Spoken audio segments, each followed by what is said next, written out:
नमस्कार, मैं हूं संजीव कुमार और आप देख रहे हैं वेब समाचार। पूरे झारखंड में पंचायत चुनाव जैसे ही समाप्त हुआ, नगर निकाय चुनाव को लेकर निर्वाचन आयोग एक्टिव हो गए।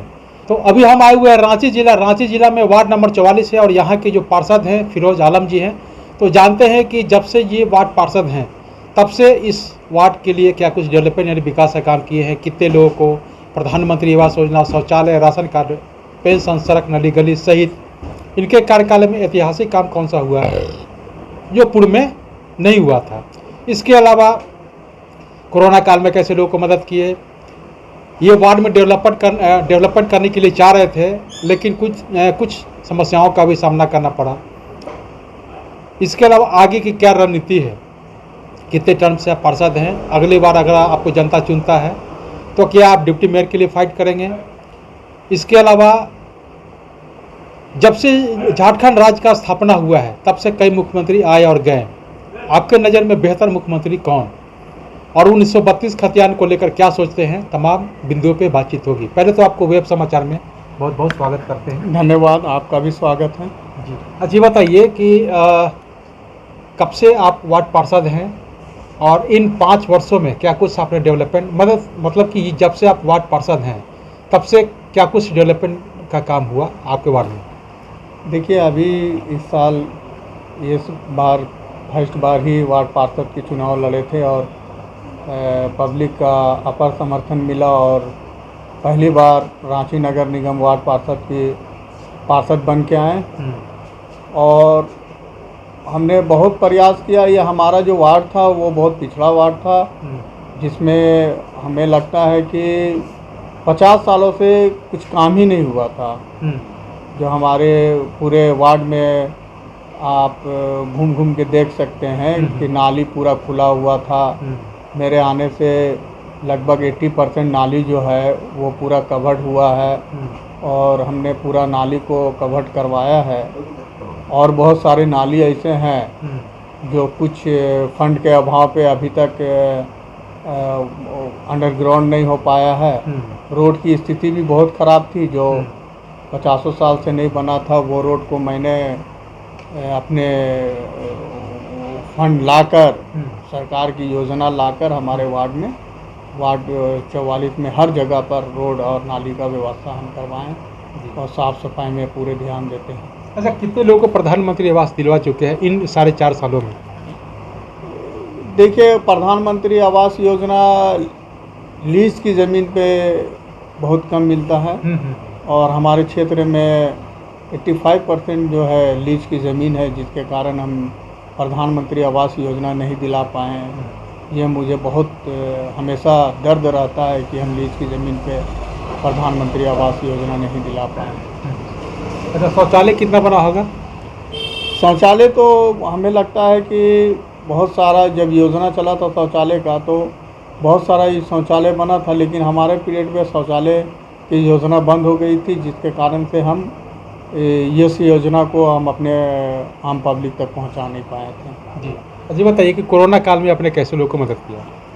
देखिए, कोरोना काल में स्थिति बहुत भयानक थी। मेरा वार्ड में लगभग 80% लोग जो गरीब रेखा से नीचे गुजर बसर करते हैं, उस टाइम बहुत मुसीबत आया और मैंने मुसीबत के समय में हमेशा तैयार रहा और जो हमारे हाथ से, जो हमारे ताकत थी, अपने से जो ताकत था, हमें तो कोई सरकारी योजना दी थी नहीं, सरकारी योजना कुछ मिला नहीं था, लेकिन जो अपने इस मदद की जो आवश्यकता था, हमने पूरा अपने वार्ड में पूरा योजना चलाए थे और घर घर राशन और दवाई का व्यवस्था हमने करवाया था। कोरोना के कितने मरीज मिले थे।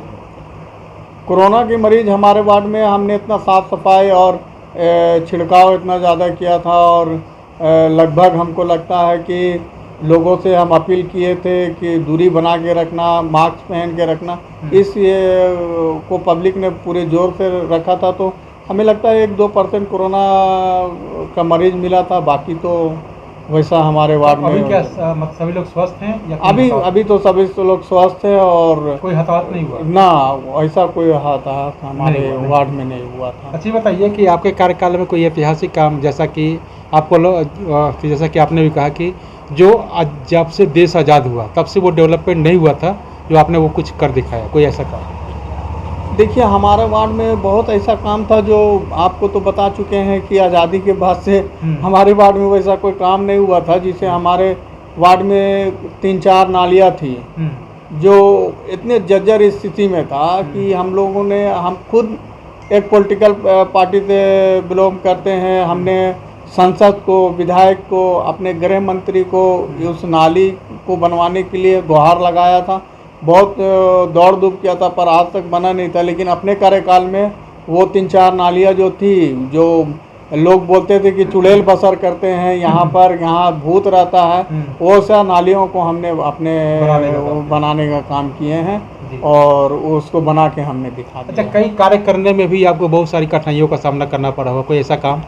देखिए, आप हर वार्ड में कहीं ना कहीं कुछ ना कुछ लोगों का मुसीबत तो आती है। लेकिन हमारे वार्ड में लोगों को समझाया बुझाया गया तो वैसा कहीं आया अड़चन, लेकिन वो बात से ही ख़त्म हो गई और लोग मान सम्मान दिया और वो काम कराने के लिए तैयार हो गए। अच्छा, सबसे बड़ा फंड कितने का है? देखिए, हमें अफसोस इस बात का है कि वार्ड नंबर 44 में 14 फाइनेंस का जो बड़ा सा योजना आता है वो हमें 4 साल में मिला नहीं, जो बहुत दुखद बात है। हमने बहुत बार सचिव को, मुख्यमंत्री को, सारे लोग को लेटर लिखे, लेकिन हमारी वार्ड नंबर 44 में बड़ा योजना आज तक नहीं आया। जी नहीं। जी बताइए कि आगे के बारे में क्या सोचते हैं कि अगर आपको जनता दोबारा से चुनती है तो क्या आप डिप्टी मेयर के लिए फाइट करेंगे? देखिए, चुनाव है और चुने हुए जनप्रतिनिधि हर लोग चाहते हैं कि वो अपना भविष्य या ऊपर की ओर उठना चाहता है। हर लोग का ख्वाहिश होता है कि डिप्टी मेयर, सांसद, विधायक बने। मेरी भी ख्वाहिश है कि अगर लोग चुनेगा, लोग मान सम्मान देंगे तो ज़रूर डिप्टी मेयर के लिए हम लड़ाई के लिए फाइट करेंगे।